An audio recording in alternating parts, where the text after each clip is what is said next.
பன்றி முகம் கொண்ட அனைத்து கடவுளும் வாராகி அம்மன் கிடையாது. பன்றி முகம் கொண்ட சிவபெருமானும் இருக்கிறார், வாராகியும் இருக்கிறது. இப்போ நீங்கள் பார்த்துட்ருக்கீங்களே அந்த சிலை திருப்பரங்குன்றம் கோவிலுக்கு செல்லும் பொழுது வலதுபுறமாக ஒரு கல்தூணில் பெரிய சிலையாக உள்ளது.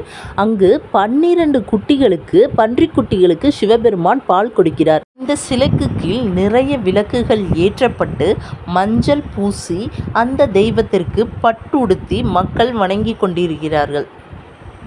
வாராகி அம்மன் விஷ்ணுவின் ஒரு அவதாரமாகும்.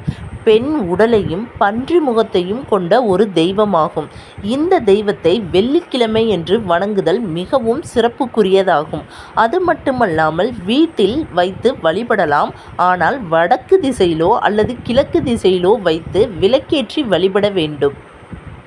இந்த தெய்வத்தை வணங்கும் போது நம்முள் எதிர்மறை எண்ணம் இருக்கவே கூடாது.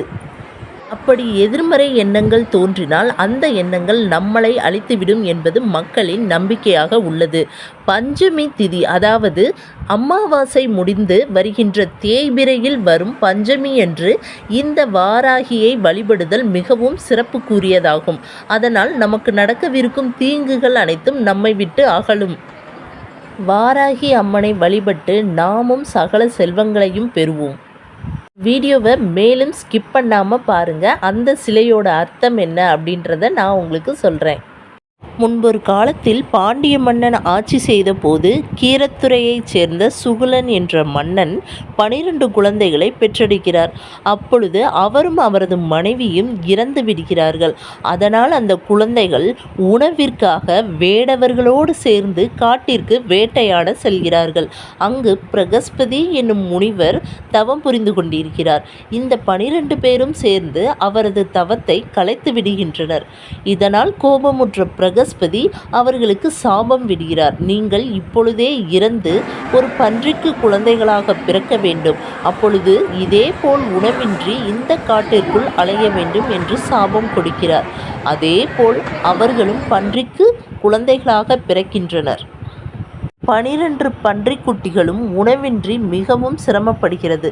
அப்பொழுது மதுரையை ஆண்ட சொக்கநாதர் பன்றியாக தோன்றி அந்த குட்டிகளுக்கு பால் கொடுக்கிறார். இந்த படலம் திருவிளையாடல் புராணத்தில் 45வதாக நடைபெற்ற ஒரு படலமாகும். இந்த நிகழ்வே அந்த கோவிலின் சிற்பத்தில் பொறிக்கப்பட்டுள்ளது. கோவில் நிர்வாகம் அங்கு ஒரு போர்டும் வைத்து இந்த சிலை சிவபெருமான் சிலை என்று மக்களுக்கு உணர்த்துகிறது. ஆனால் அனைவரும் அதை வாராகி என்றே விளக்கேற்றி வழிபடுகிறார்கள். தெய்வங்களை வழிபடுவதில் தவறேதும் இல்லை. ஆனால் அந்தந்த தெய்வத்தை அந்தந்த பெயருடனே வழிபடலாமே. இந்த பதிவின் மூலம் இது சிவபெருமானின் சிலை, வாராகி இல்லை என்று உணர்த்துவதற்காக மட்டுமே. இது மக்களின் நம்பிக்கையை பொய்யாக்குவதற்காக அல்ல. மேலும் நீங்கள் இதுபோல பல ஆன்மீக தகவல்களை தெரிந்து கொள்ள என்னோட சேனலை சப்ஸ்கிரைப் பண்ணுங்கள். மறக்காமல் பெல் பட்டனை கிளிக் பண்ணுங்கள்.